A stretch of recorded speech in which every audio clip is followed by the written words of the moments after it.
Hello again in anime realm. The story starts with this dude and this chick going on a date.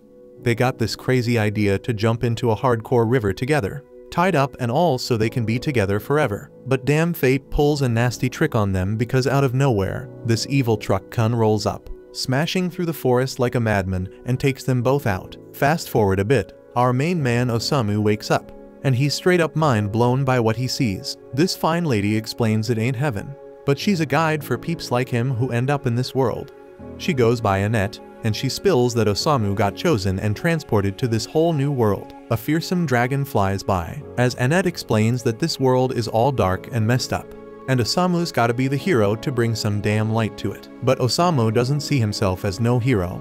He was just some regular dude trying to off himself with his girl, and now he's stuck in this strange-ass world. Annette's getting ready to give him some motivational speech to make him want to be a hero, but she's straight up shocked when Osamu does his thing and odds on some poison pills. Annette cleanses his body of the toxins, but Osamu says that she's just bothering him. Annette straight up demands that Osamu become a hero and fulfill his crazy mission of saving this messed up world. But Osamu is just looking for a way to stop living, so he keeps munching on the pills. But Annette reminds him that he's the freaking chosen one. Osamu fires back, saying he never asked to be chosen. But Annette drops the knowledge that Truck-kun is actually a truck from another world that does some selection stuff.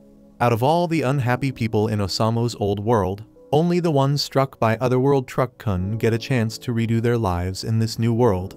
It's like a freaking world transfer service from Annette's world. Getting hit by Truck-kun means he was feeling hella miserable in his old life, so he got this chance in the new world. Osamu finishes off popping some more pills, and he's all pissed, saying that dumb truck messed up the happiest moment of his life, his plan to peace out. He straight up tells Annette they ain't got no right to decide who's unhappy, but from her perspective, she saved him from a life so damn miserable that he was ready to end it all. Annette eventually decides Osamu's whining ain't worth jack because he's bound to change his tune once he peeps his stats. Every single human brought to her world gets gifted with some crazy superhuman powers. But damn, she's shocked when she finds out Osamu's weak as hell. Dude's got only one measly hit point, and he is also still poisoned even after she detoxed him. Annette straight up can't believe someone could be this weak, so she goes on a desperate search, hoping to find some special skill or badass ability in Osamu. And damn, she's horrified when she discovers he's got absolutely nothing. She's never seen such a weak otherworlder in her life.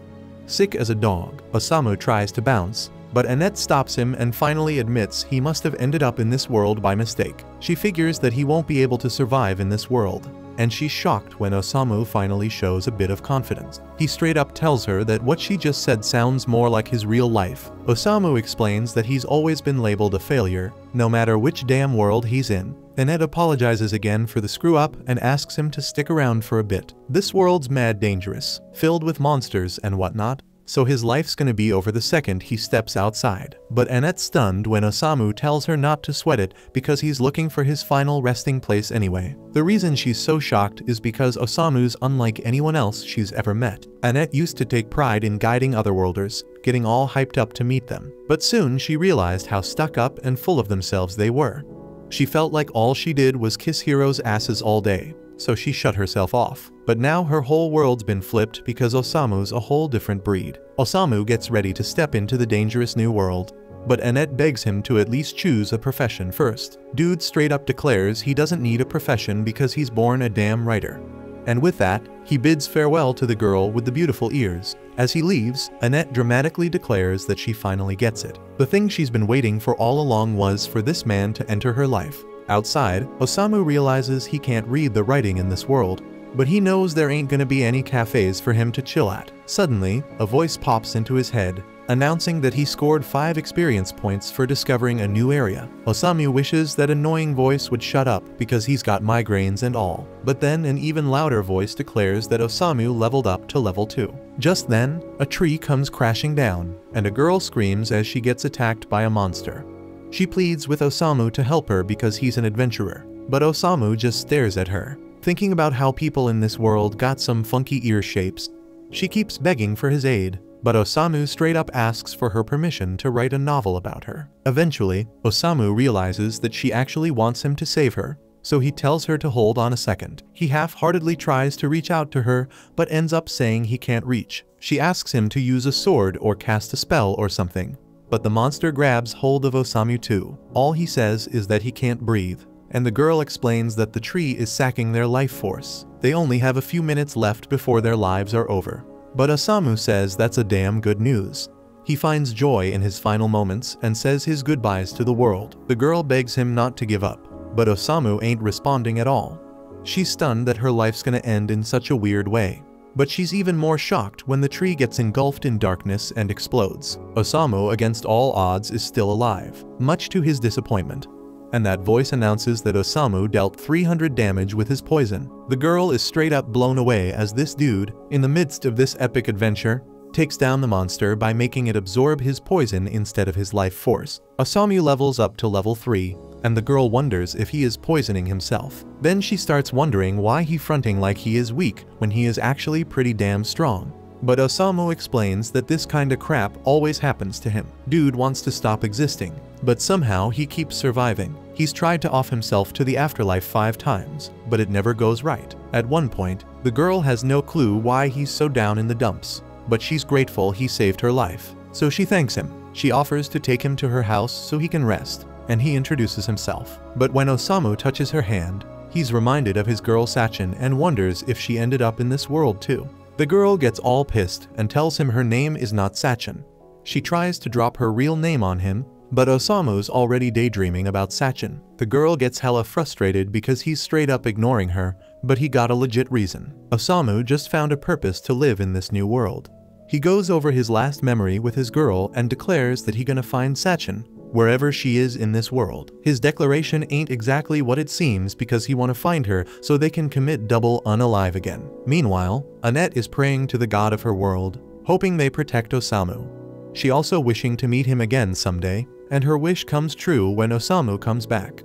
She couldn't be happier to see him, but she's straight up shocked when his new cat girlfriend is there too. Annette can't even believe he already has a girl by his side, but she keeps it cool because Osamu has a question he wanna know if Annette met a girl named Sachin.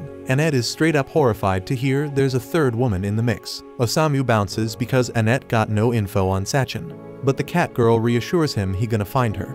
She wanna swing by the castle town of Roth before hitting her house, but she is shocked when Annette appears, trying to stop them from holding hands. Annette thinking that's some shameless behavior, but the cat just wanna know why Annette tagging along. Annette is too shy to answer, so the cat figures it out she must be in love with Osamu. Of course, Annette denies it and says it's just her job to protect the weak otherworlder. Being an otherworlder is why the cat realizes Osamu is so damn strong, but Annette says that he is actually weak as hell. The two start arguing about how weak he is, but the cat spills that Osamu killed a monster and saved her life. Annette is horrified because saving her life means they got close, and she starts calling the girl a thieving cat. Right then, Osamu announces he found something dope, a real comfy bed. But it's actually a freaking coffin, and he tells the girls to wake him up when they reach the town. Osamu says goodnight to Annette and Tama, but the cat is all mad because that ain't her name. Osamu was already knocked out though, and Annette shyly points out that he called her the right name. So Annette takes on the task of dragging Osamu in his coffin, but Tama wonders if that really her job as a clergyperson. As they keep walking, Tama's getting fed up with driving that damn coffin around, so she tells Osamu to get out and walk on his own 2 feet. But there's no response, and she starts worrying that Osamu might have actually kicked the bucket somehow. Annette checks his stats, and Osamu seems to be fine, so he's probably just knocked out. They're pretty close to the castle anyways, so Annette asks Tama to suck it up a bit longer so they don't have to wake him up. Meanwhile, inside the coffin, Osamu's peacefully dreaming about his beloved Sachin. And no matter where she is, he's gonna find her so they can both die together. A while later, they finally reach Roth, the castle town. Annette and Tama open up the coffin to let Osamu out. Osamu takes a look around the town, and he's damn sure now that he ain't in the same world no more. But before they do anything else, Annette suggests they head to the castle and have an audience with the king, but they end up leaving the coffin right in the middle of the road. At the castle, King Thomas and his daughter Charlotte are happy to meet them.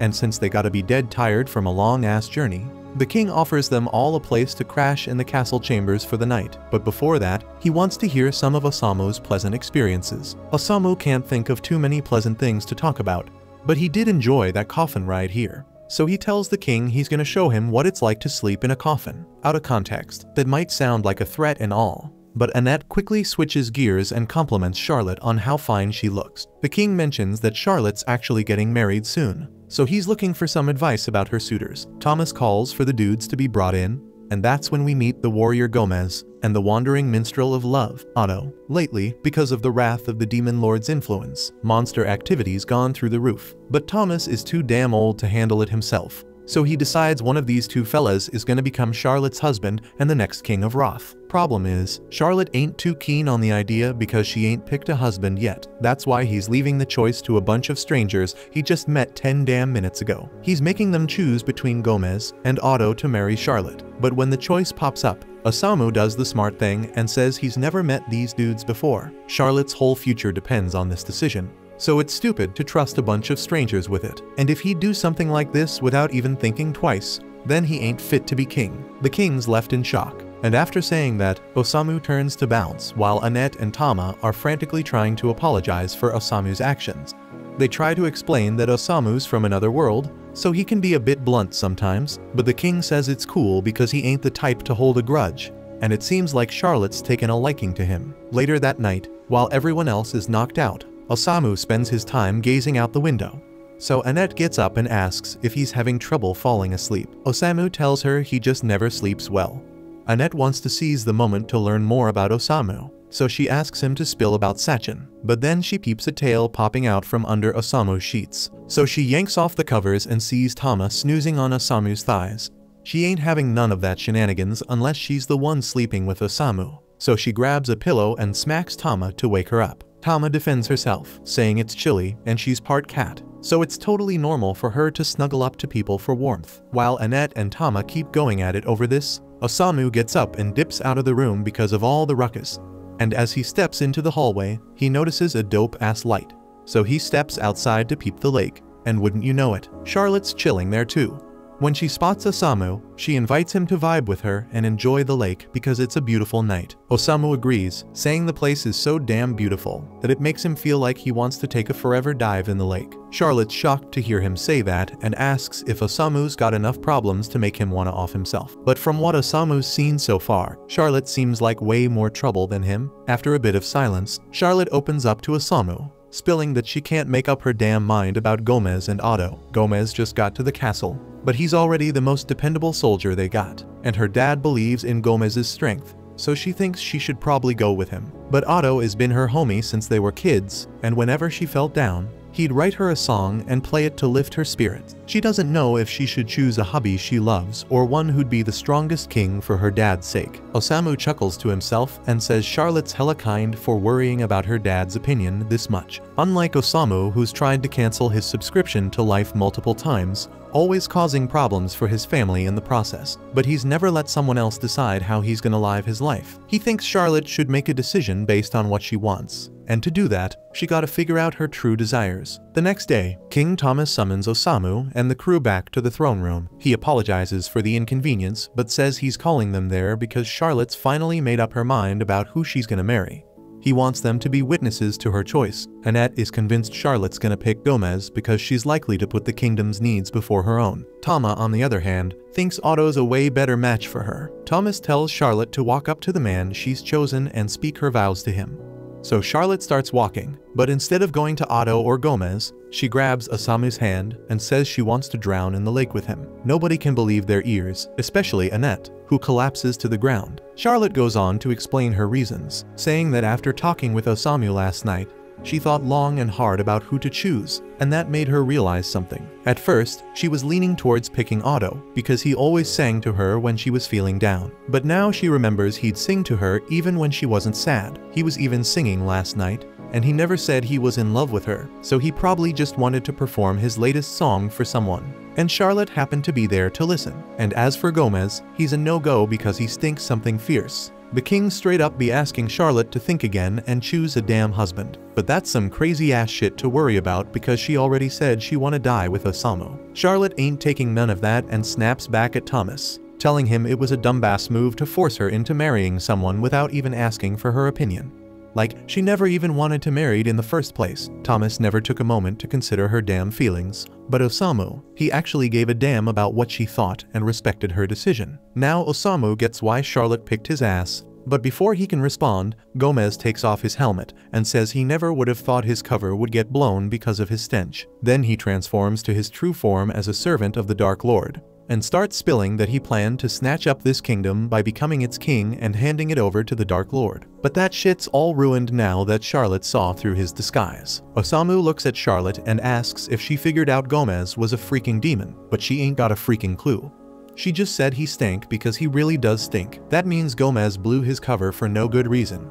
But he ain't ready to admit he messed up. Now that his cover's blown, he says he'll just kill them all. This is the kind of situation where a badass priestess would be hella useful. But she still knocked the hell out. Tama tries to wake her up while Gomez is busy dealing with the guards.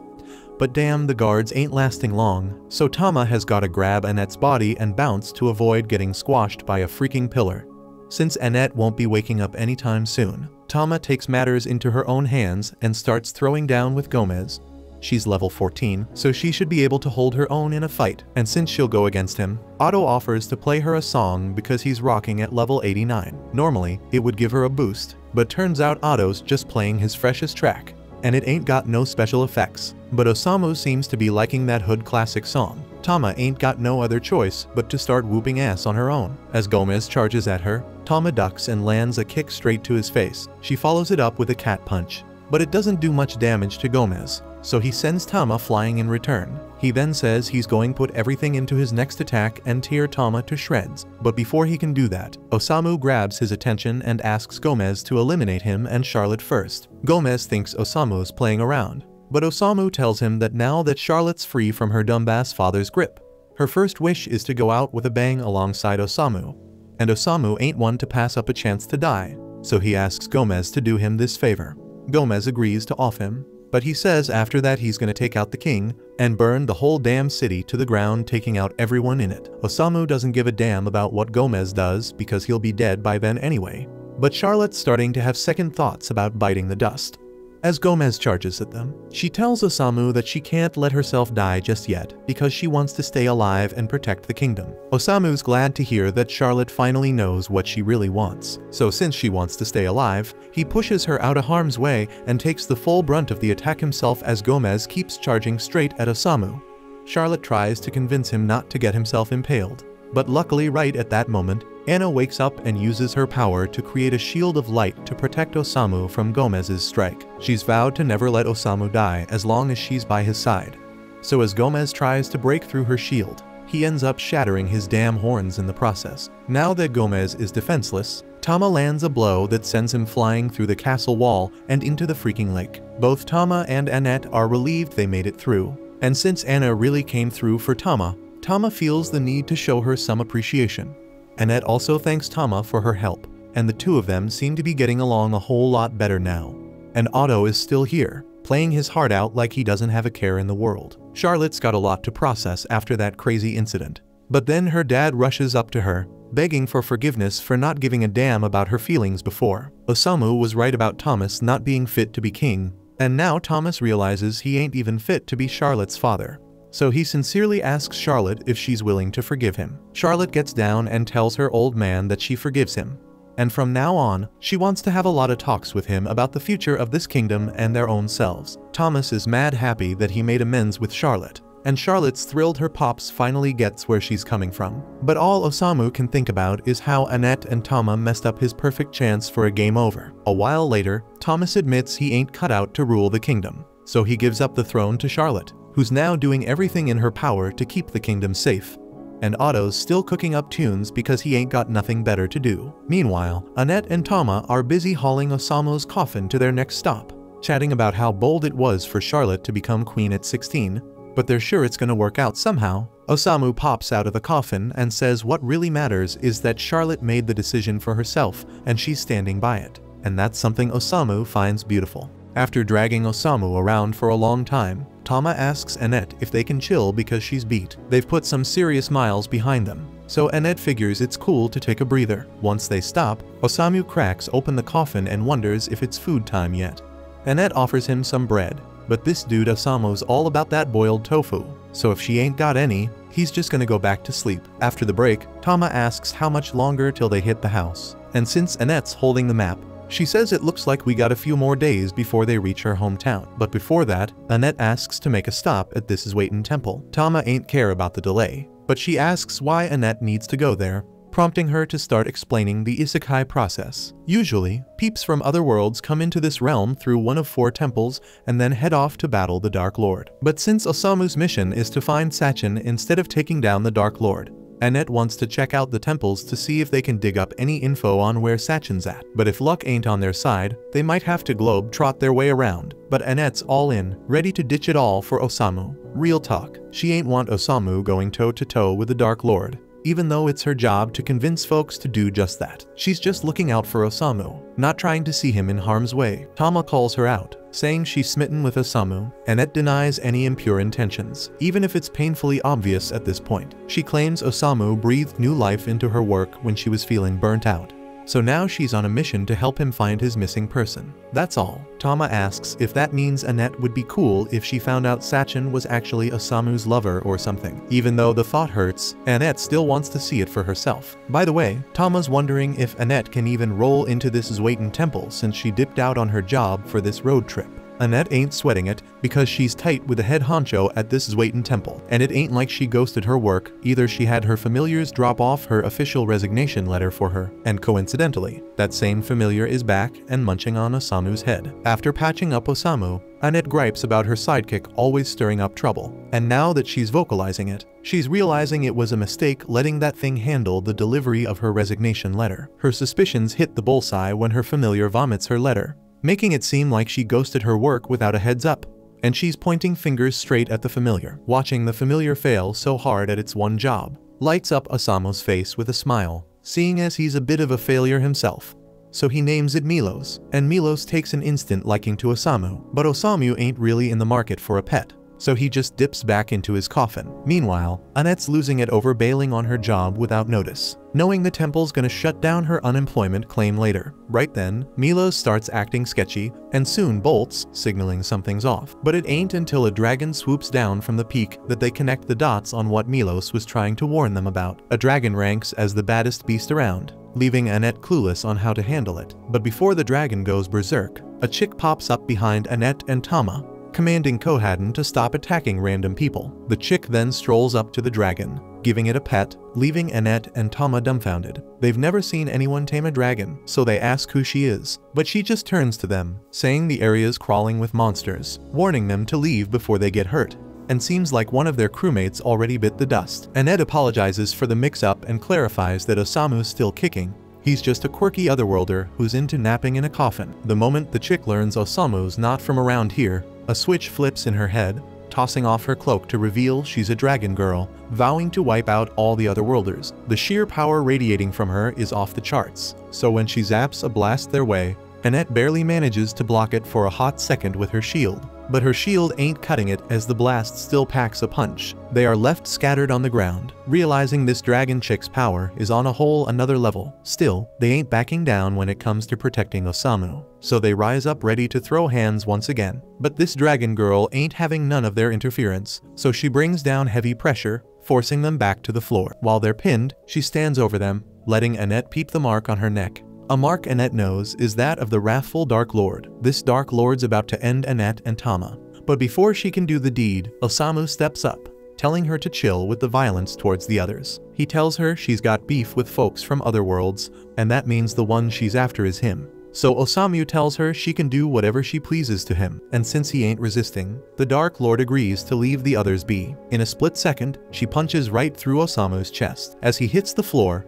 this Dark Lord declares herself as Waldelia, telling Osamu to rest in peace forever. But as she's bouncing, Osamu gets back up, laughing at the fact she actually stabbed him. He can sense the hate in her, because he once felt the same, even had thoughts of stabbing someone. Dude went as far as penning a threatening letter back in the day, so he knows how it feels to be consumed by hate. Waldelia's getting spooked now, but Osamu keeps pushing closer and touches her cheek. Dropping the dying man charm, he says he's down to hear her story. But Waldelia ain't falling for his game that easy. She calls for her ride Kohaden to scoop her before things escalate. Once she dips, Osamu hits the ground again, because his chest wound is still wide open. But Milos ain't ghosting just yet, finally pulling his weight and hauling them to the temple. Asha sees Annette's messed up, rushing to her side. But Annette asks her to take care of Osamu first because he's in worse shape. Asha sees it's really bad, so she calls for every potion and priest available to help Osamu recover. The next day rolls around, and Osamu's back on his feet.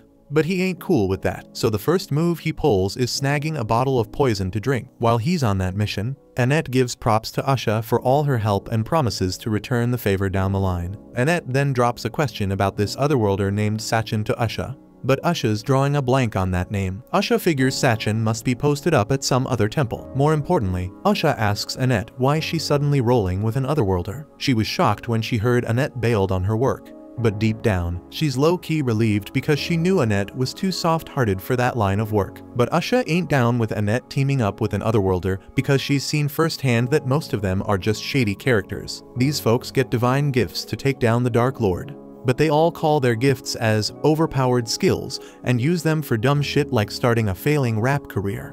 One of these jokers is called Kitaro, and he was unfortunately given the power to destroy the world's economy by mass-producing gold coins like crazy. He tries to charm the girls by offering to buy them whatever they want in exchange for a good time. But Asha ain't having it. She tosses his gold right back to his face and tells him to bounce because she's in the middle of a serious chat. Kitaro was a headache, but he kinda proved his own point that otherworlders aren't good people. Annette tries to vouch for Osamu, claiming he's not cut from the same cloth as the rest of them.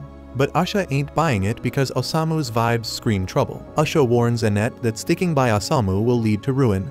But Annette stands firm that Osamu ain't a bad influence because she's seen herself change for the better since linking up with him. But Annette's defense about Osamu being a positive force takes a hit when he rolls up asking for cash to score drugs, and she gladly hands him whatever he needs. Asha starts thinking Annette might be too deep in the mix if she's already this tied to Osamu. Asha's at least curious about Osamu's gift, but she's thrown for a loop when Annette spills that Osamu ain't got no gift at all. Even though he ain't got no gift, Osamu still put himself on the line to shield Annette and Tama from the Dark Lord. But this news hits Asha even harder because the Dark Lord supposedly bit the dust 7 days back at the hands of some otherworlders. Next thing you know, we're peeping the throne all stained up from the former Dark Lord's blood, with the otherworlder who took him out chilling on it. Meanwhile, Waldelia's lurking in the shadows, swearing to avenge her old man's death. Later on, Annette links up with Tama and drops the bomb that the Dark Lord got taken out a week back. Asha got wind of it from the church recently, and it's a dope deal because it means peace might finally be settling over Zauberberg. But if the Dark Lord's really dead,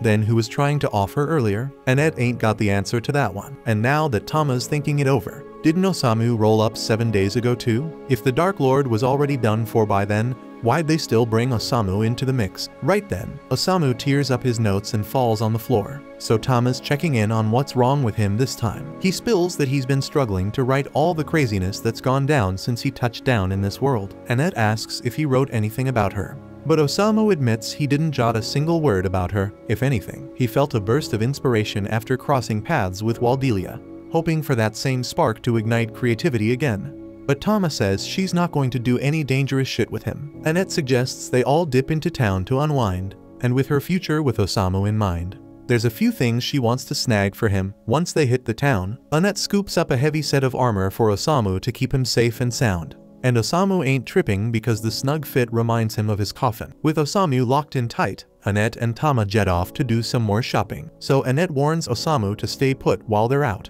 A while later, Asha's walking through town when she spots a crew of kids gathered around a massive suit of armor, and she's shocked to find Osamu snugly sitting inside. Brushing off the curiosity about why he's rocking that heavy gear, Asha drops the bomb that she's got something to chat with Osamu about. She lays it down that from here on out, Annette's leaving with her because she's convinced sticking with Osamu will only lead to misery. Asha orders Osamu to cut ties with Annette immediately, but Osamu just flashes a smile and tells her that it's Annette's call whether she stays with him or not. Asha can't make that call for her. Plus, how can Asha be so certain Osamu's gonna bring Annette down when she knows any shit about him? And just because he's an otherworlder, Asha's jumping to conclusions that Annette's better off without him. Right then, Asha catches a weird sound, and as she goes to check it out, She catches Kotaro bringing in another otherworlder called Suzuki to the scene. Suzuki spills to the crowd that the Dark Lord finally got taken down. So the whole crew starts cheering for the otherworlders who set them free from the Dark Lord's grip. But Suzuki corrects them because he ain't calling it freedom. It's more like they got a new boss in town. He declares that from now on, the otherworlders are running the show, and he's taking charge of the town. So he demands everyone to bow down to him. Just then, Kotaro spots Annette and calls her out for being one of the elves who smacked his face with coins.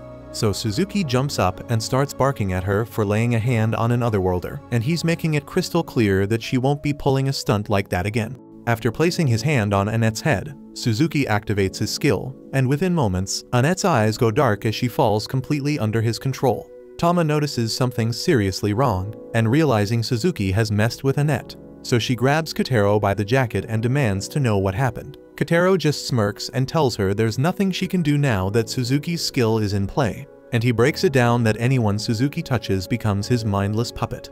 Tama is furious and threatens to beat Kotaro senselessly until he gets Suzuki to fix Annette. But before Tama can even lay a finger on Kotaro, Suzuki casually places his hand on her head and turns her into another obedient puppet. Things are getting way out of hand. Then Usha finally shows up, furious at Suzuki for abusing his powers. She taught him to use his abilities for good, not to enslave people. Suzuki, however, couldn't care less about Usha's disapproval, because he's the one holding all the cards now. Since Usha and the townsfolk are trying to oppose him, he decides to completely wreck the town to make an example out of it. He plans to rebuild it as a fortress where no one will dare challenge him again. Before he leaves, he informs Usha that he'll be taking over her church and turning it into his new castle. Under Suzuki's orders, his attack dogs go wild, demolishing the town. Even Tama, now under Suzuki's control, joins in the destruction, taking her anger out on the suit of armor that Osamu had been stuffed into earlier. Osamu, however, isn't even bothered by Tama's rampage. He actually finds it pretty hilarious that Annette was right about the armor being a good idea for emergencies like this. Eventually, Tama's relentless punches crack the armor open, but in the chaos, she ends up launching the helmet right into her own face, knocking her out cold instantly. Osamu is now free from the armor, and with Tama out cold on the ground, he does the only thing he can think of. He stuffs her into a barrel to make sure she doesn't cause any more trouble. After sorting that out, Usha comes crashing into the building next to him. For once, she's actually relieved to see Osamu's face, but she still sticks to her earlier statements about Suzuki being a prime example of what otherworlders are like. Suzuki didn't just use his gift for his own selfish desires. His greed has made him a real danger to society. It's clear that the power from his gift must have gone straight to his head, because he wasn't like this when he first showed up in this world.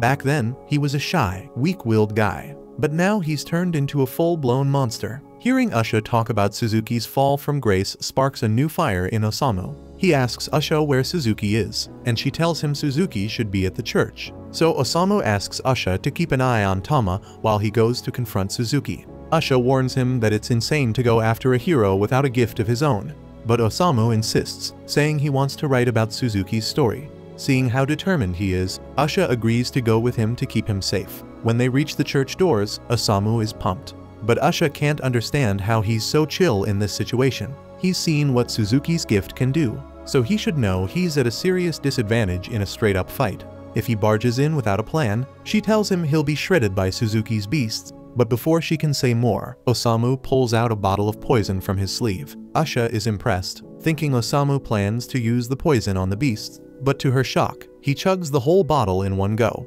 With the poison out of the picture, Usha gets down on all fours, saying they'll have to use the back door. But Osamu ignores her and heads straight through the front door. Osamu greets Suzuki and tells him he's interested in writing a novel about his story. Suzuki, thinking Osamu is a fan wanting to document his heroic deeds, is pleased. But Osamu drops the bombshell that the novel he wants to write is about a loser who was given way more power than he deserved and ended up becoming a total jerk. Suzuki's feeling massively disrespected, so he orders his pack of dogs to tear Osamu apart. Osamu's just standing there like he's on vacation, so Usha jumps in to defend him. She casts a spell that sends lasers right into the dogs' heads, but she's getting overwhelmed, and Suzuki's remaining beasts start launching fireballs at Osamu. With Usha out of commission, it's looking like Osamu's about to have a very bad day. Just when it seems like all hope is lost, the fireballs get deflected by a floating helmet and fly right back at Suzuki.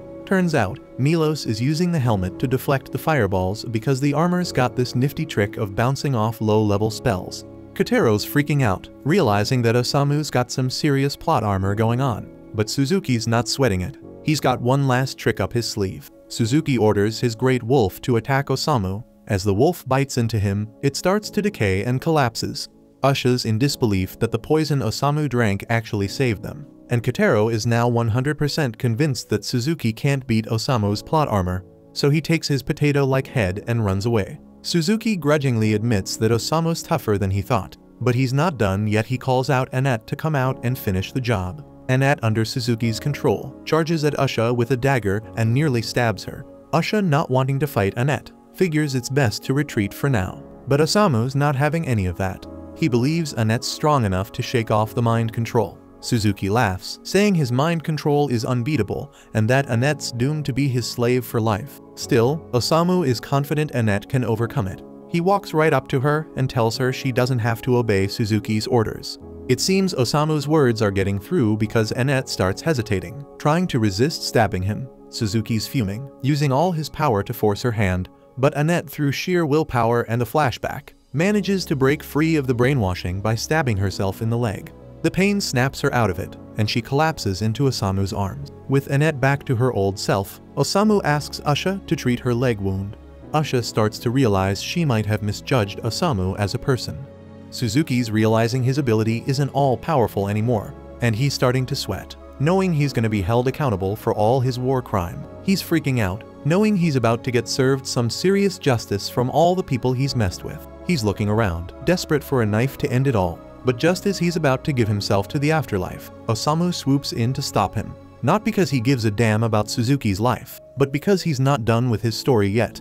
He wants Suzuki to spill everything about his past life. So with nothing left to lose, Suzuki starts pouring out his backstory. Suzuki was just your average high school kid, constantly bullied by the bigger guys. He was super timid and weak, and never stood up for himself. He even thought about jumping off a roof to escape his bullies, but chickened out in the end. One day, a drunk old man bumped into him and started shouting like it was Suzuki's fault. Suzuki was pissed, but still didn't have the guts to fight back, so he was basically a walking target for truck cum. Next thing he knows, he's yanked into this world and greeted by Usha as the so-called hero supposed to take down the demon lord. From there, he was left to fend for himself, grinding his way through battles with wolves and eventually turning them into his loyal minions. With his new crew, he took down some heavy-duty monsters.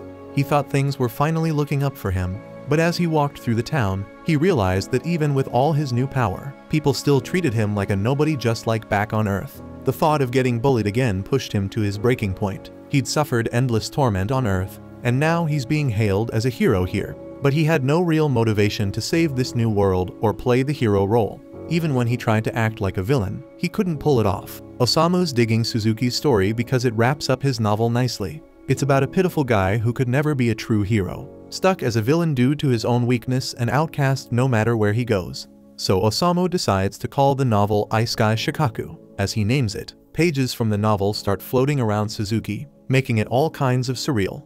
Then Osamu thanks Suzuki for the story, saying it helped him finally write something he's actually cool with. But he's still not calling it a masterpiece, so he grabs a page from the novel and rips it to shreds.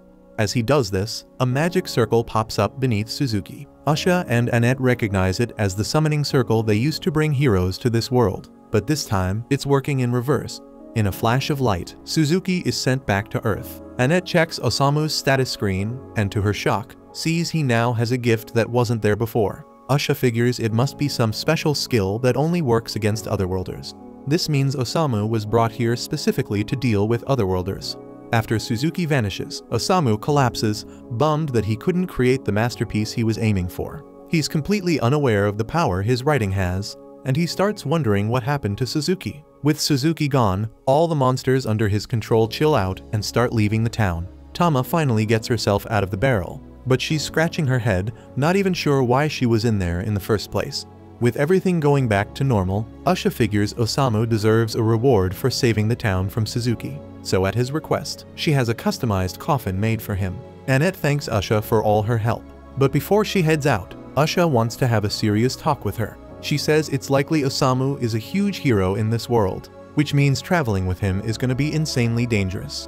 But Usha's seen Annette's willpower and thinks she can handle whatever comes her way. So she asks Annette to back up Osamu as best as she can. After that, the group is set to continue their journey, with Tama and Annette grabbing the ropes to haul Osamu's coffin. Before they leave, Usha has one more question for Osamu. She's been mulling over Suzuki's downfall. Suzuki was a decent guy before he got his powers and came to this world, so Usha wonders if he turned bad just because he was summoned. Osamu's got a different take. He says while Suzuki's story as a hero here is done, his story back on Earth is still in play. It's up to him to turn things around and make a difference. And then we see Suzuki on Earth after he got a job and decided to change his life for the better. After Osamu and the gang left, Usha rolled up to the church headquarters to fill them in on what happened. When she arrives, she spots her co-worker, Wolf, sitting around and drinking away his problems. She's pretty shocked he's already hitting the bottle in the morning, but Wolf shrugged it off, saying his job was way more stressful than hers. While Usha deals with people like herself, Wolf has to handle dwarves, and according to him, dwarves smell absolutely awful. Just as Wolf is about to keep ragging on dwarves, Elton walks in and calls him out. He says it's not cool for Wolf to be spewing racist crap while he's on the clock, especially since he's a bishop. Wolf gives a half-hearted apology, but throws some shade at Elton for being a goblin bishop, considering most bishops are elves.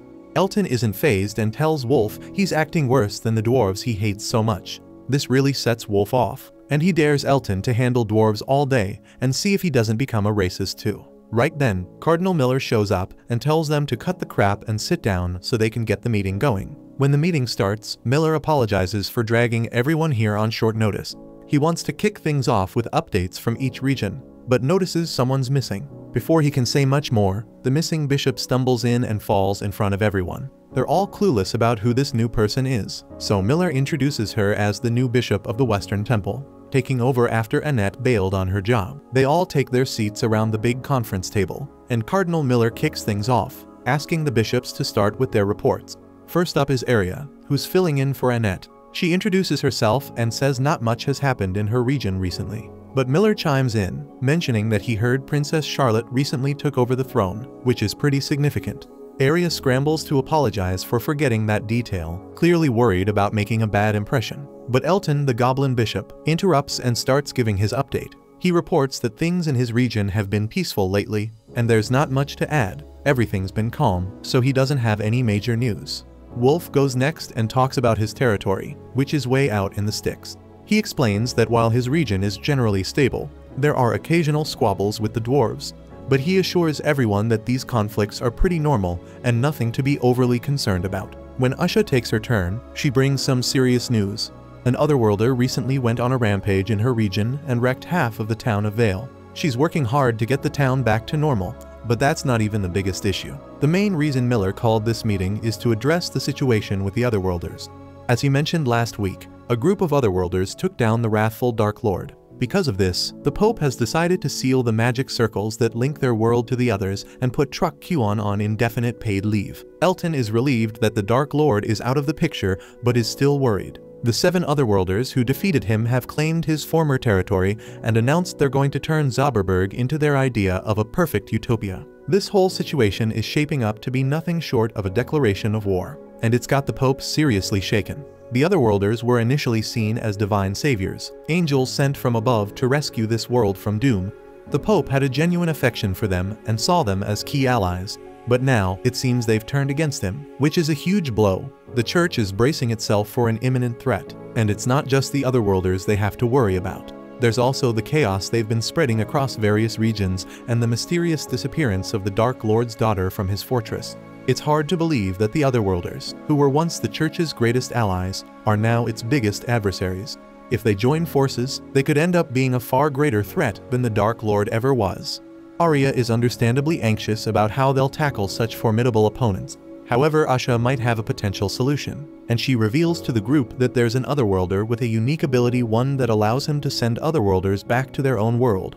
This revelation shocks everyone, but if Usha's theory holds water, then Osamu's gift might just be the key to sending these invaders back where they came from. Just as they're digesting this news, the Pope makes a surprise appearance. His arrival catches everyone off guard, but he's visibly relieved to hear about this potential solution. He asks Usha to provide more details about this person with the remarkable ability. Meanwhile, within the Dark Lord's former domain, 2 of the 7 otherworlders who helped defeat him are staying behind in the castle. The remaining 5 have dispersed to different regions, each intent on claiming new territories for their emerging empire, and the 2 left behind are eagerly watching to see how things will unfold. Back with Osamu and the others, they finally reach their destination. Tama is thrilled at the prospect of a good night's sleep in a real bed, but then she gets a system notification thanks to all the coughing and hauling she's been doing. Her level has jumped to 17. Leveling up is usually great news, but Tama's less than thrilled about how it came about. Then Annette decides they should start by finding an inn for the night.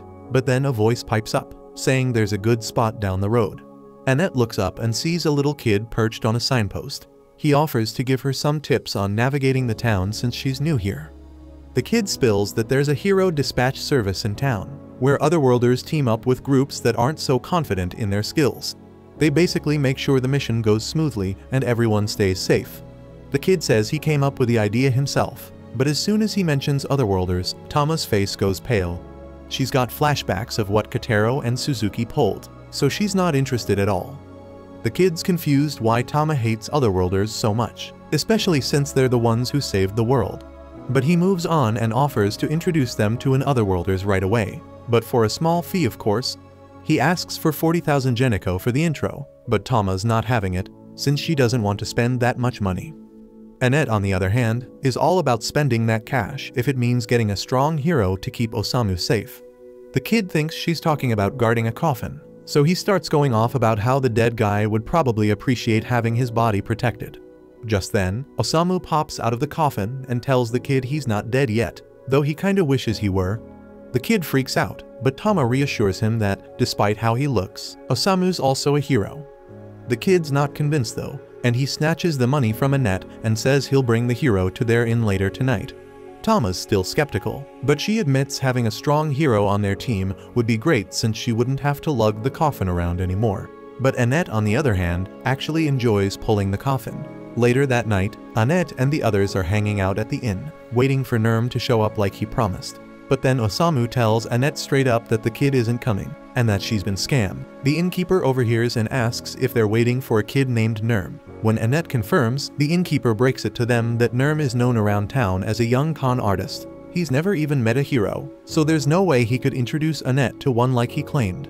Annette's devastated about losing 40,000 Geniko, and Tama tries to calm her down. Osamu's curious about Nurm, so the innkeeper explains that Nurm is an orphan who just showed up in town one day and has been scamming unsuspecting travelers ever since. He's a pain for the town, but sometimes the innkeeper feels sorry for him since he's on his own with no one to set him straight. Meanwhile, Nurm is chilling under a bridge, staring at the pile of cash he scammed. But suddenly, he gets grabbed by some unknown kidnappers. They drag him to an abandoned shed and start rummaging through his stash of ill-gotten gains. Nurm asks them what they plan to do with him, and the 3 guys have some seriously sketchy vibes going on. Nurm tries to bluff his way out, claiming his hero buddy will get revenge if they hurt him. The guys aren't buying it though they know Nurm's never met a hero, and as a matter of fact, they're heroes themselves. One of them has this crazy gift that lets him summon a powerful crossbow. Since Nurm's been using the hero name to scam people, this otherworlder decides he's going to punish him with an arrow to the head. Nurm is stunned that the heroes he looked up to are actually scumbags, but he comes to terms with it and braces for his end. Just as the bowman is about to shoot, Osamu shows up, pushes the guy's hand, and redirects the arrow right into the knee of the metal guy standing next to him. Osamu confronts the villains, telling them they have no right to call themselves heroes when they act so despicably. His words, however, fall on deaf ears, as one of the villains with glowing eyes uses his skill to analyze Osamu. To everyone's shock, he discovers that Osamu is an otherworlder as well. This revelation puts everyone on edge, as they are unsure of Osamu's powers. Upon closer inspection, the appraiser realizes that Osamu is critically injured, with only 1 point of HP remaining and currently poisoned. This discovery initially calms the bowman, who now believes he can easily defeat Osamu. But as soon as Osamu hears the bowman's threat to end him, his interest is piqued, and he strides purposefully towards them. The appraiser starts to panic as Osamu's health stats begin to rise rapidly, and Osamu taunts the bowman to shoot him straight in the heart. Believing this to be a trap, the bowman decides to retreat, fleeing with his companions. As the villains make their escape, Osamu is left feeling disheartened because he had hoped they would finish him off. Nurm, witnessing the confrontation, asks Osamu if he is a hero. Osamu dismisses the notion, saying he's far from noble. Instead, he describes himself as just a man trying to navigate the harsh world of adults. He encourages Nurm to preserve his innocence a bit longer before he too becomes as corrupted as those otherworlders he despises. Inspired by Osamu's words, Nurm feels a sense of hope. But this quickly turns to panic when he realizes that Osamu has left him tied up and is now out of sight, meaning he'll be stuck here all night. The following morning, as Osamu and the others prepare to leave town and continue their journey, Tama notices Osamu's drowsy demeanor and asks if he managed to sleep well. Annette, recalling that Osamu had slipped away the previous night without saying where he was going, questions him about whether he spent the night with someone. Osamu only remarks that he had an eventful night, leading Annette to worry that another woman might have been involved, causing her to sob over the potential loss of Osamu's affections to someone else. Their discussion is interrupted by Nurm, who insists they need to hurry up and get moving. Tama then recognizes him and immediately demands that he return the money they paid him for the false promise of introducing a hero. Nurm insists he did not lie, claiming that he is indeed the hero he promised, although he admits he isn't particularly strong. The scene shifts to the group on their journey, where Osamu suddenly hears an announcement in his head that he's discovered a landmark called Grun Castle. The voice makes him want to crawl into a hole and die, and Nurm notices his distress, and he is a bit concerned. Nurm mentions it to the others, but they brush it off. This sort of thing has become all too common. Tama then casually asks Nurm to take her place dragging the coffin. Nurm isn't thrilled, but he steps in anyway, and soon the city of Grun comes into view. As they approach the gates, they spot an inspection checkpoint. Tama confidently assures them she can get them through, claiming she's somewhat of a local celebrity. But as soon as the guards recognize her, they surround the group and promptly arrest them. The scene cuts to them in a dank dungeon, where Annette is praying to God for deliverance. But it's clear that divine intervention isn't coming. Nurm mentions that the guards have taken Tama to another cell and starts speculating that they might be in this mess because of her. He even wonders if Tama had the guts to steal from royalty or commit some other heinous crime.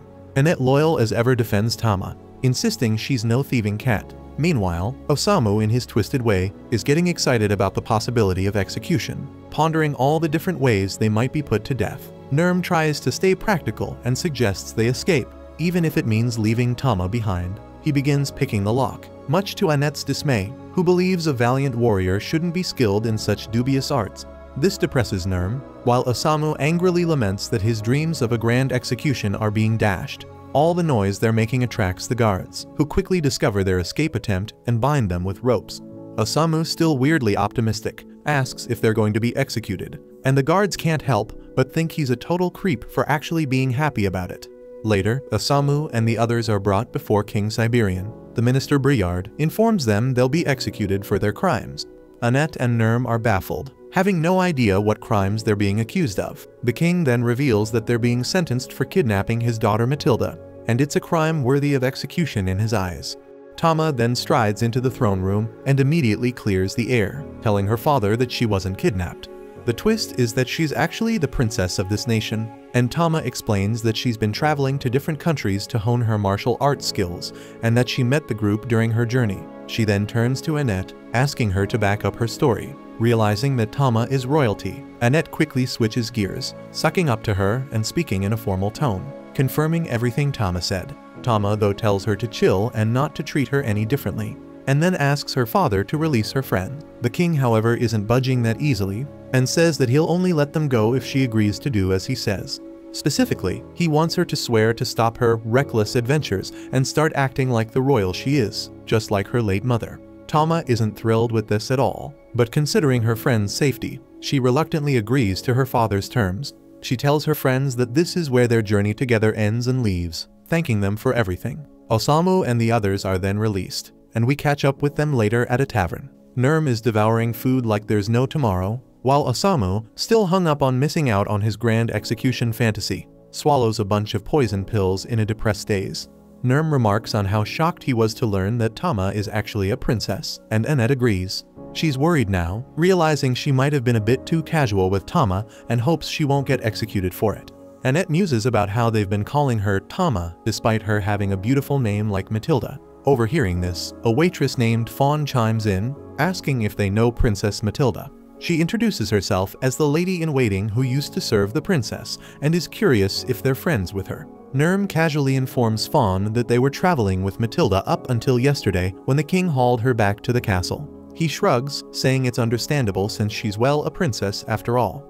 Osamu senses there's more to Tama's life than meets the eye, and he's curious to learn more. He wonders aloud if Fawn can shed some light on Tama's story. He mentions that when he first met Tama, she was trapped by a tree monster, and now she's been confined to the castle by her father. He finds her intriguing, despite her royal status.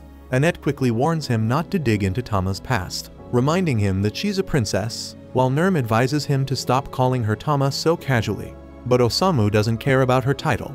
To him, she'll always be Tama. Hearing his genuine sentiment, Fawn agrees to share Matilda's past. Meanwhile, elsewhere in the castle, Tama reflects on the surprise on Nurm and Annette's faces when they discovered she was a princess. She notes that Osamu in contrast remained his usual self, and she wonders what they're up to now. Just then, she notices a man standing on the roof of the throne room, and suddenly, the roof collapses. The king rushes to see what's happening and finds a man casually sitting on his throne. The man expresses excitement at the thought of tasting demi-woman flesh.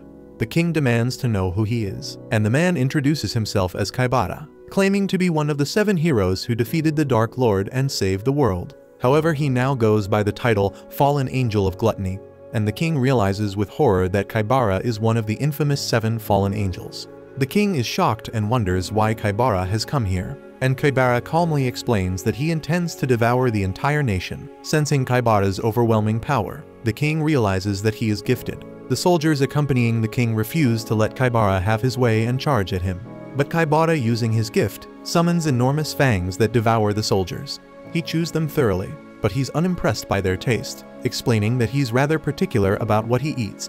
He then tells the king that he has a preference for the flesh of women, especially the tender meat of a demi-woman. The remaining soldiers are visibly angered by Kaibara's arrogant demeanor, but the king orders them to hold back, and Briard realizes that the king himself is preparing to fight. The king declares that Kaibara won't leave the throne room alive and readies himself for battle. Kaibara is thrilled at the prospect of facing a warrior king and tries to devour him with his monstrous fangs. However, the king skillfully fights off the attack and strikes back with a powerful thunder-based martial arts technique. But to the king's shock, the attack has no effect. Kaibara laughs, explaining that while such a blow would have killed a normal person, his body is currently as tough as steel since he recently devoured a bunch of golems. Unfazed, the king begins to prepare his ultimate technique. Seeing this, Briard realizes that the king intends to eliminate Kaibara rather than capture him. The king confirms this, stating that a bastard like Kaibara doesn't deserve mercy after slaughtering his men, so he vows to destroy him with a single decisive strike. But just as he's about to unleash his attack, Matilda enters the room. Kaibara's eyes light up with twisted excitement as he finally lays eyes on a beautiful demi-woman, and Matilda's heart sinks in terror as she recognizes him as the monster she had sensed before. Determined to fight, she tears her skirt to prepare herself for battle, but her father sternly orders her to stay back, telling her that she can never replace Leon. Back at the tavern, Fawn reveals that Matilda once had a twin brother named Leon, who was the crown prince destined to inherit the throne. With Matilda's kindness and Leon's valor, everyone believed that their nation was headed for a long era of peace. But 10 years ago, tragedy struck when a storm caused a cave-in, killing Prince Leon and the queen on their way back to the castle.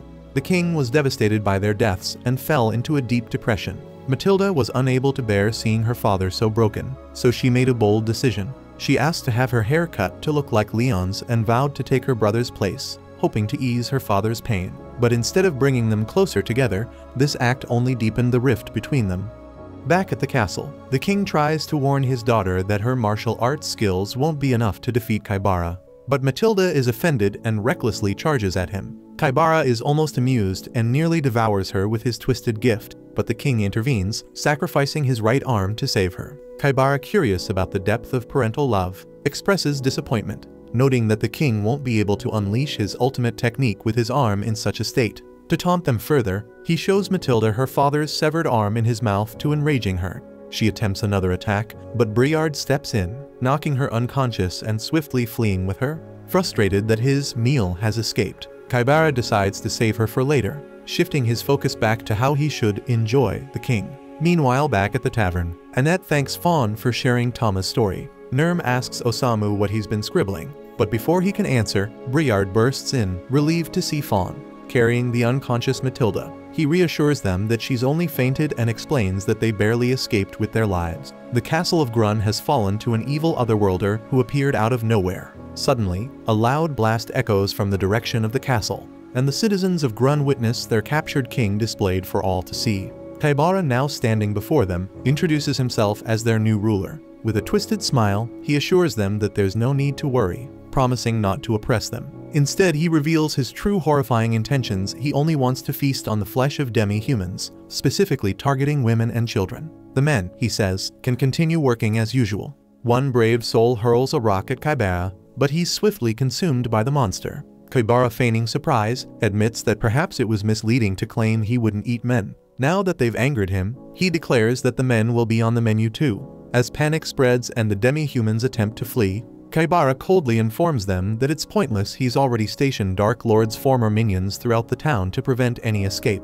With a chilling laugh, he promises to see them all at the dinner table before retreating back into the castle. Osamu is totally hyped by this unexpected twist, thinking Tama is the ultimate tragic heroine. First, she was held captive by her own father, and now she's the princess of a fallen nation. But he knows Tama isn't the type to just roll over and accept this fate. So he urges her to wake up and take control, to show him how her story really plays out. In the meantime, we see Tama dreaming of her mother, who tells her something important to always remember. Tama wakes up suddenly and realizes she's in Fawn's house.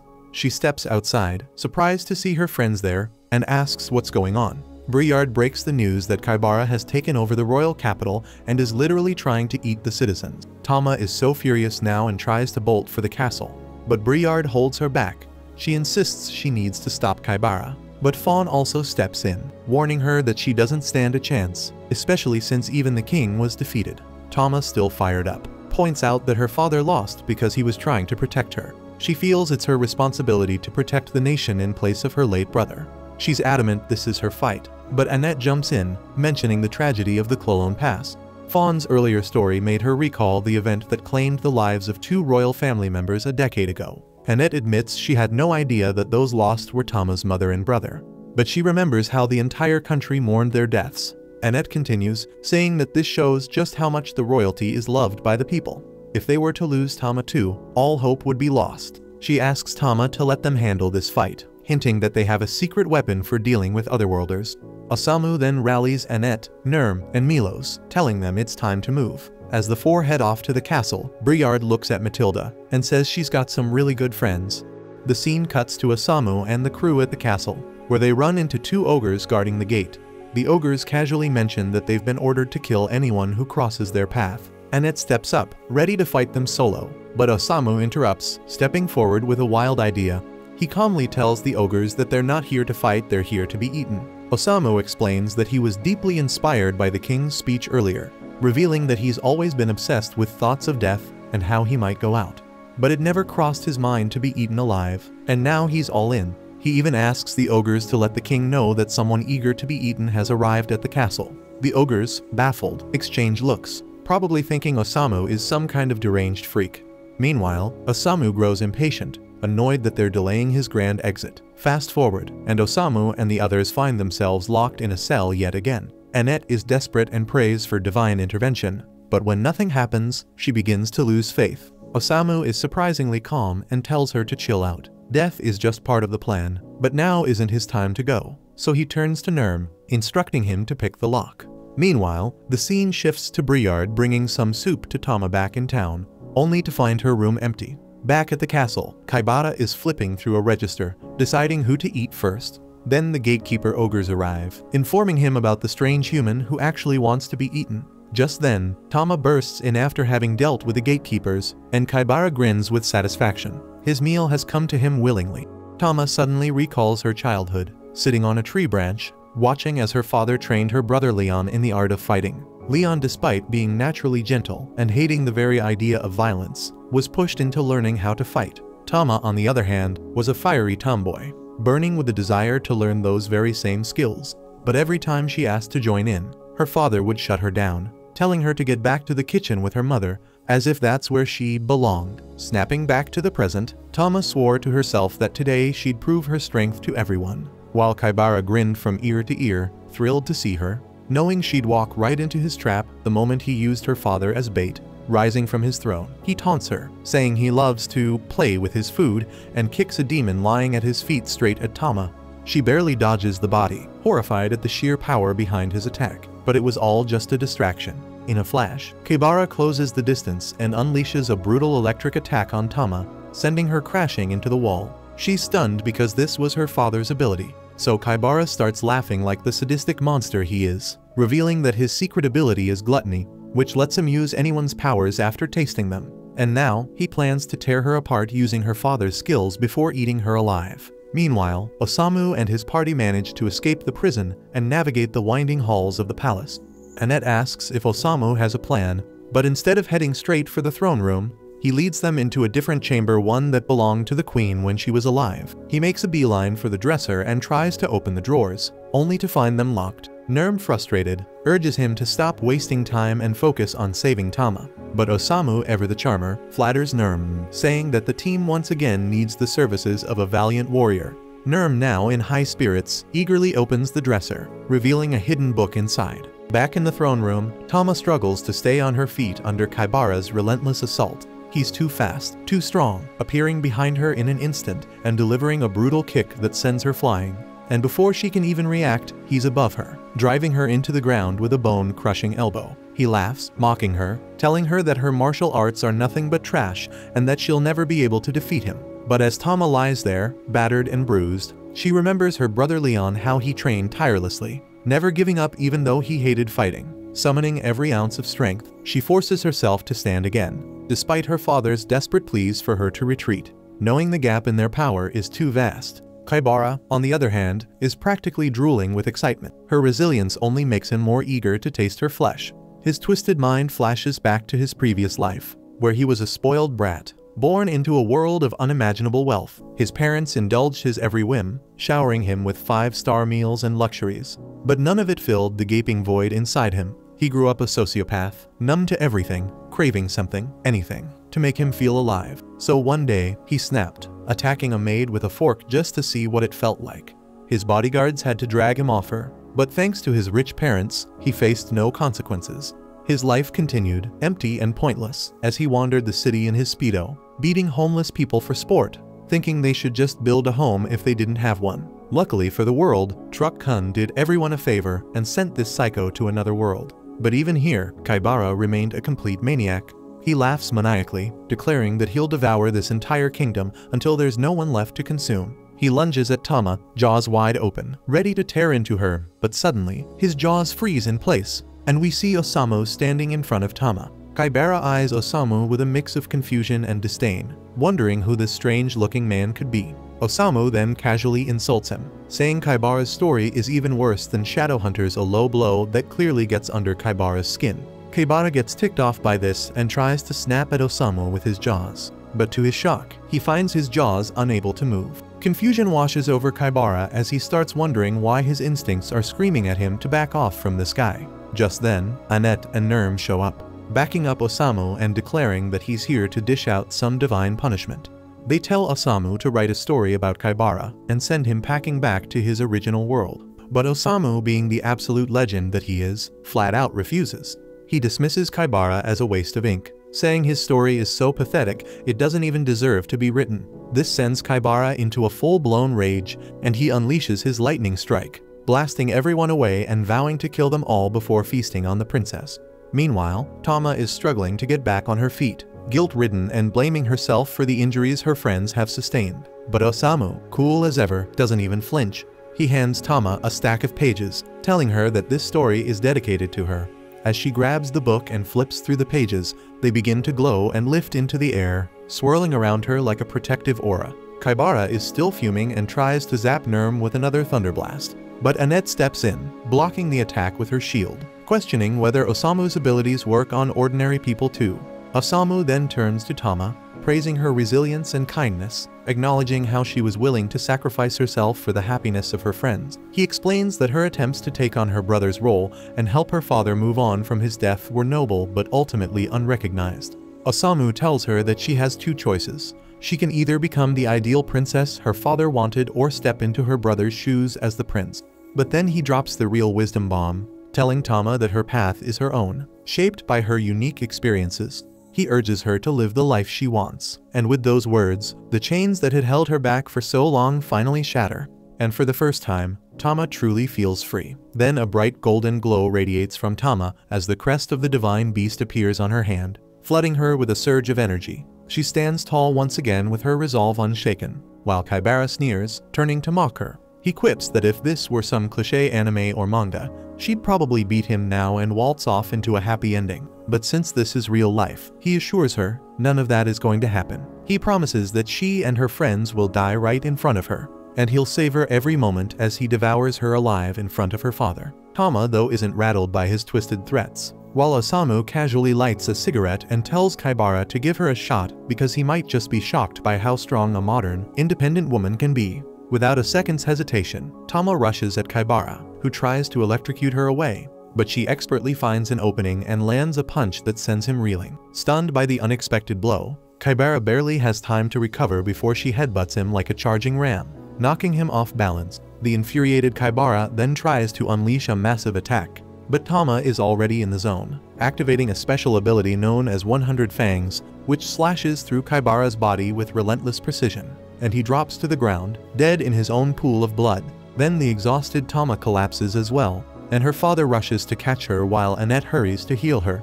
Then Osamu strolls up to the king, handing him the book that belonged to his wife. The king is deeply grateful and thanks Osamu for his help, but Osamu, ever the cool-headed writer, tells him to thank his daughter instead. She was the one who did everything. He merely penned a story he found interesting. But just when they think it's all over, Kaibara's body starts to levitate, rising into the sky as it undergoes a grotesque transformation. He resurrects as a monstrous centipede demon abomination. Even Kaibara himself is startled by what's happening, but then he remembers he secretly had consumed the flesh of the previous demon king when they killed him. That dark act has now turned him into an even more powerful demon, far stronger than before. The king watches in despair, wondering if this is truly the end, as Tama lies exhausted and unable to fight. Just as Kaibara prepares to strike, his head is suddenly cleaved clean off by a swift blade. Everyone's eyes widen in shock as the daughter of the previous demon king Waldelia steps into view. The entire room freezes in shock, the king himself wondering what on earth is going on today. Waldelia, however, pays them no mind and walks straight up to Kaibara's twitching body. And when he recognizes her, he starts mocking her, bragging that her father was a tasty meal. This enrages Waldelia, and without hesitation, she channels a powerful dark magic beam that not only obliterates what's left of Kaibara's head, but also blows a massive hole through the castle's roof, leaving no trace of the abomination behind. Tama and the others immediately brace for another fight, expecting Waldelia to turn on them, but Osamu, unbothered by the chaos, casually appears behind the demon princess and asks if she feels better after her revenge. Waldelia is taken back to see Osamu alive, especially after she was sure she had killed him. She briefly stares him down, but rather than attack, she simply retreats to her dragon with a chilling promise to kill him the next time they meet. As the night finally gives way to dawn, a few weeks pass, and Osamu and his party prepare to leave the Beast Kingdom and continue their journey. But much to the group's dismay, Tama has decided to stay behind to help her father. Back at the castle, the king comes to a realization. Tama, with her wild spirit and thirst for adventure, is not cut out for the life of a princess. She can't sit still and is always seeking the next thrill, so he decides to let her go, freeing her to rejoin her friends on their journey. Tama rushes out, overjoyed, only to find Nurm struggling to drag Osamu's coffin, a cumbersome task that Nurm clearly isn't good at. Seeing her return, Nurm brightens up knowing she's there to help drag that ridiculous coffin into whatever wild adventure awaits them next. Our group finally arrives at a colossal tree, but despite Osamu's enthusiasm, his face tells a different story. This is the legendary World Tree, a holy symbol said to protect the nation and bless anyone who visits it, and nestled beside it is a quaint little village. Tama is dying to be the one to explain all this, but Annette brushes her off like she's invisible. Annette suggests they stop by the village to pray for safe travels, but Tama isn't about to let that snub slide. Meanwhile, Osamu, with his usual dark humor, tells the girls to hurry up and drag his coffin, but everyone's in for a shock when they discover that the once peaceful village has turned into a chaotic casino town. The villagers, who once lived simple lives in harmony with nature, are now a rowdy bunch, stabbing each other over God knows what. Osamu, out of sedation pills and fresh out of hope, starts wondering if there's a good tree around to end his misery. He even has to be told to stop munching on pebbles because the others want to go to talk to the mayor. The mayor spills the tea. A few months ago, some otherworlders rolled into town, fascinated by the world tree, and decided to stay. They built the casino, attracting all sorts of lunatics otherworlders from every corner of the place. The mayor then shows them a withering leaf, explaining that ever since these otherworlders arrived, the world tree has been growing weaker by the day, and now it's beginning to wilt. The tree seems to be mourning the arrival of the otherworlders, so the mayor pleads with our heroes for their help. Osamu has a request of his own and asks the mayor if he can fill his container with sedation pills. But before anyone can answer, a stranger who overheard their conversation boldly declares that he will save the tree. He's another worlder named Yamada, so naturally our heroes brace themselves for a potential fight. Yamada insists he's not like the rest of the crazies. He genuinely wants to bring peace. So Annette is now eager to help Yamada save the world tree, but when she turns around, she realizes that Osamu has already disappeared. Osamu feels unusually light on his feet and notices his posture has straightened out. His mind and body are in peak condition, which he absolutely despises. Then as he wanders, he spots a cave with smoke billowing out, immediately assuming it's a den of iniquity. Rushing over, his suspicions are confirmed. It's a seedy, corrupt place. So Osamu asks if he can join the debauchery party. But before he can settle in, a mysterious girl appears, offering to take him somewhere even more fun. This fun turns out to be a bar, and the girl assumes Osamu's had one too many drinks.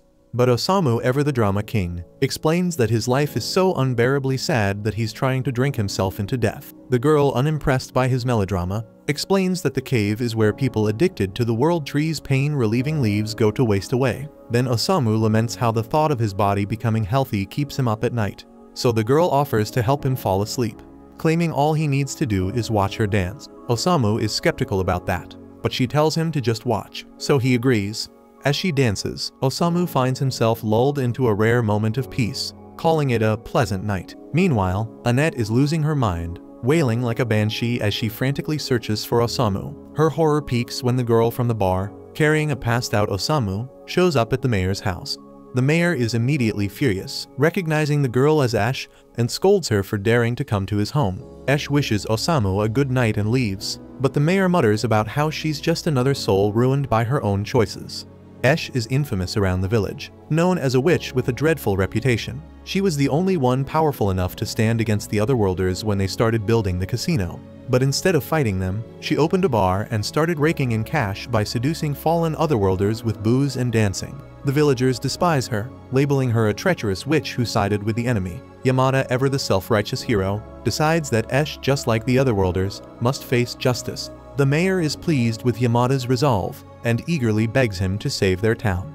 The next day, Osamu heads out, but Annette tries to remind him that the battle against the otherworlders is about to kick off. Osamu, in his typical nonchalant fashion, replies that he never signed up for that nonsense in the first place. All he wants is the peace he finds at the bar. Annette, not one to give up easily, tries to stop him, but Yamada steps in, saying it's pointless because Osamu's already fallen under the witch's spell. Annette refuses to just let him go, but Yamada reassures her that once they fix the town, Osamu will snap out of it. At the bar, Osamu credits Ash for helping him forget his troubled past, which finally allowed him to get some sleep.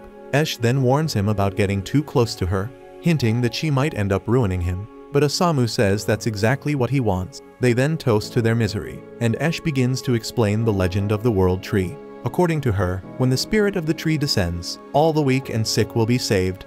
She suggests that Osamu pray to the tree to ease his pain, but Osamu, with uncharacteristic insight, surprises her by revealing that he knows she's the one who truly needs saving. He tells her that her dancing was filled with sadness, leaving her speechless. Just then, a group of thugs barges in, ordering drinks like they own the place. One of the goons threatens another guy who lost all his money, telling him to get it back, or he'll be making a donation of his kidneys. The thug then complains to his boss that the casino isn't raking in as much cash because fewer people are gambling, and he suggests they move the casino. But the boss dismisses the idea, saying they just need to lure in the villagers from across the nearby bridge. It'll be a piece of cake, just show them how much fun gambling can be and get them hooked on the world tree's leaves. Ash, hearing this, reminds the boss of his promise not to mess with the villagers, insisting that only otherworlders were supposed to gamble. The boss shrugs it off, saying it's unavoidable now, and points out that she'll make a lot more money with the added customers. But Esh, not caring about the cash, fires back, reminding him that she paid him a hefty sum in protection money to keep his hands off the villagers across the bridge. The boss completely ignores her and orders his goon to start hooking some of the villagers on the leaves. So Esh tries to stop him, but he coldly tosses her aside. Osamu then goes to Esh and says, "Women like you shouldn't be called witch, because you're actually an angel." Just then, the ground trembles and the thugs are shocked to discover that part of their casino has been destroyed. Yamada steps forward, telling the thugs that it's time to face justice, and he doesn't exclude the so-called witch. He gears up to deliver his judgment, but Osamu shows up, visibly annoyed that Yamada has ruined his peaceful day. Osamu can't stand self-righteous people like Yamada, and Yamada in turn calls Osamu a disgrace to the Otherworlder. He tells Osamu to think carefully about his next move, but Osamu just plops down uninterested. Osamu has never respected anyone who tries to lecture him, and he isn't the type to listen to a lecturer either. Determined to show Osamu what righteous behavior looks like, Yamada takes down all the thugs in one swift move, his power of judgment erupting like a force of nature. The thugs, realizing they're no match for him, decide to flee. Esh then thanks Yamada for saving the town, and Yamada feels a sense of satisfaction, thinking she has finally come to her senses. The townspeople quickly rally around Yamada, hailing him as their hero, but they turn on Esh, branding her a traitor. They accuse her of working with the Otherworlders and speculate about how much money she made from her so-called betrayal. Yamada tries to defend her, insisting she's changed her ways, but the mob isn't convinced, and they demand that she leave the town immediately. That's when Osamu steps in, standing between Esh and the angry crowd. He bluntly tells them that all people are worthless scum. The crowd thinks he's defending the witch, but Osamu explains that Esh was the only one truly fighting to protect the town. Every night, she kept the thugs satisfied and under control, ensuring they didn't harm the villagers. Without her efforts, the thugs would have turned on the townsfolk long ago. So Osamu declares her the true savior of the town and shames everyone for throwing rocks at her. Despite his words, no one believes him, and Esh, with a resigned expression, tells the crowd it's okay. She apologizes as she leaves, and the townspeople celebrate, thinking they've successfully driven the witch out. But Yamada is horrified, realizing the gravity of what just happened. Osamu, who saw this coming all along, remarks that the line between righteousness and evil is a blurry one. Yamada, filled with doubt, wonders if it's all his fault, but Osamu simply replies that he doesn't know. All he knows is that this town willingly cast out its own protector. Our heroes then leave, and the mayor has another request for Yamada. The Otherworlders have made a killing selling the World Tree's leaves, so now they've decided to keep the business going and sell the leaves themselves. Yamada is horrified to hear this, but the mayor, unfazed, explains that the World Tree will eventually be revived and will bless them with even more. The mayor then asks Yamada to be the town's bodyguard, ready to deliver justice if the witch and the Otherworlders try to return. Yamada can't believe how twisted things have become, especially when the mayor sweetens the deal by offering him 10% of all profits. As Yamada considers Osamu's words, he starts to wonder what he's truly gotten himself into. Back with our heroes, Osamu is deep in thought and realizes he's no different from everyone in that village. He couldn't save Esh, and the weight of that failure hangs heavy over everyone. But then, they're all stunned as the World Tree, once a symbol of life, begins to wither away completely. The mayor, watching his grand plans crumble to dust, is left in shock, and no one can make sense of what's happening. Back with Osamu, Esh reappears in a completely different light form, thanking him for understanding her, and she expresses hope that he can find some peace in life before she fades away. And luckily for Osamu, Esh leaves behind a parting gift, filling his bottle with sedation pills. Then, as he recalls her words about the tree spirit descending to grant the wishes of the sick, the truth about her identity dawns on him, and with this realization, Osamu finds a rare moment of peace and calmly munches on his pills like there is no tomorrow. Thanks for watching. Subscribe to not miss the next part.